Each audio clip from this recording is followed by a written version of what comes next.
Sa aking pagtanda, unawain mo sana ako at pagpasensyahan. Kapag dala ng kalabuan ng mata, ay nakabasag ako ng pinggan o nakatapon ng sabaw sa pagkainan. Huwag mo sana akong kagagalitan. Paramdami ng isang matanda. Naawa ko sa sarili ko sa tuwing sinisigawan mo ako. Kapag mahina na ang tenga ko at hindi ko maintindihan ang sinasabi mo, huwag mo naman sana akong sabihang bingi. Pakiulit na lang ang sinabi mo, pakisulat mo na lang. Pasensya ka na, anak. Matanda na talaga ako.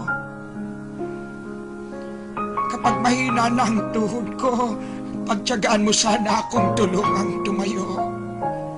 Katulad ng pag-alalay ko sa iyo nung nag-aaral ka pa lamang lumakad. Pagpasensyahan mo na sana ako. Kung ako man ay nagiging makulit at paulit-ulit na parang sirang plaka, basta pakinggan mo na lang ako. Huwag mo sana akong pagtatawanan o pagsasawaang pakinggan. Natatandaan mo pa ba, anak, nung bata ka pa?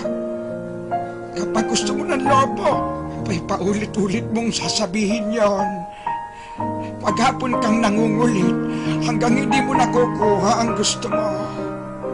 Pinagtyagaan ko ang kakulitan mo. Pagpasensyahan mo na rin sana ang aking amoy. Amoy matanda, amoy lupa. Huwag mo sana akong piliting maligo. Mahina na ang katawan ko. Madaling magkasakit kapag nalamigan. Kaya wag mo sana akong pandirihan. Natatandaan mo nung bata ka pa, pinagtsatsagaan kitang habulin sa ilalim ng kama kapag ayaw mong maligo. Pagpasensyahan mo na sana kung madalas ako'y masungit. Lala na marahil ito ng katandaan. Pagtanda mo, maiintindihan mo rin ako. Kapag may konti kang panahon, magkwentuhan naman tayo.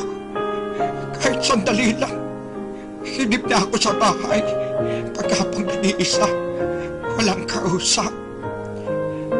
Alam ko, busy ka sa trabaho. Subalit nais kong malaman mo na sabik na sabik ako. Makakwentuhan ka kahit alam kong hindi ka interesado sa mga kwento ko. Natatandaan mo, anak, nung bata ka pa, pinagtyagaan kong pakinggan at intindihin ang pautal-utal mong kwento tungkol sa iyong teddy bear. At kapag dumating ang sandali na ako'y magkakasakit at maratay sa banig ng karamdaman, huwag mo sana akong pagsawaang alagaan. Pagpasensyahan mo na kung ako man ay maihi o matubi sa higaan. Pagtiyagaan mo sana akong alagaan sa mga huling sandali ng aking buhay. Total, hindi naman ako magtatagal.